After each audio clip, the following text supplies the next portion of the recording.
Gautam neuro care brain stroke migraine fits brain and spine surgeries కి best neuro surgeon. రోజు తాగి ఊగాలనుకునే వారికి bad news. మందు బాబులకు షాక్ తగిలింది. జనవరి 22న వైన్ షాపులు బంద్ కానున్నాయి. ఆ రోజు అన్ని వైన్ షాపులు మూసివేయాలని ఉత్తరప్రదేశ్ ప్రభుత్వం ఆదేశాలను జారీ చేసింది. జనవరి 22న అయోధ్యలోని రామ మందిరం ప్రారంభోత్సవం సందర్భంగా ఈ కీలక నిర్ణయం తీసుకుంది. ఆ రోజున రాష్ట్రంలోని అన్ని పాఠశాలలు, కళాశాలలకు సీఎం యోగి ఆదిత్యనాథ్ సెలవులు ప్రకటించారు.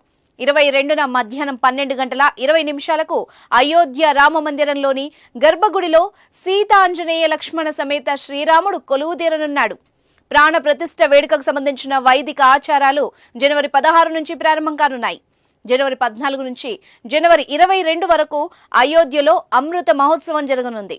ప్రాణ ప్రతిష్ఠ వేడుకకు 7,000 మంది అతిథులతో పాటు 1,00,000 మందికి పైగా భక్తులు హాజరు కానున్నారు. అయోధ్య రామ మందిరం ప్రారంభోత్సవానికి యూపీ సర్కార్ పటిష్ట ఏర్పాట్లు చేస్తోంది. అయోధ్య నగరాన్ని పరిశుభ్రంగా ఉంచాలని యూపీ సీఎం సూచించారు. అయోధ్యలో జనవరి 14 నుంచి అపరిశుభ్రతపై ప్రచారాన్ని నిర్వహించనున్నట్టు తెలిపారు. ఈ నెల 22న అన్ని ప్రభుత్వ భవనాలను అలంకరించడంతో పాటు బాణాసంచా కాల్చి వేడుకలు జరుపుకోవాలని కోరారు.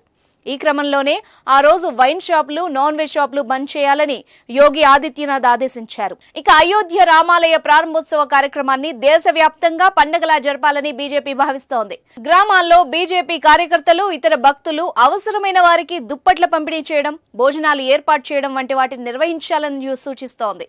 ప్రజలు డబ్బు, ఆహారం లేదా పళ్లను కూడా విరాళంగా ఇవ్వొచ్చని తెలిపింది. రామాలయ ప్రారంభోత్సవ కార్యక్రమాన్ని దేశవ్యాప్తంగా ప్రత్యక్ష ప్రసారం చేసేందుకు కూడా ఏర్పాట్లు జరుగుతున్నాయి.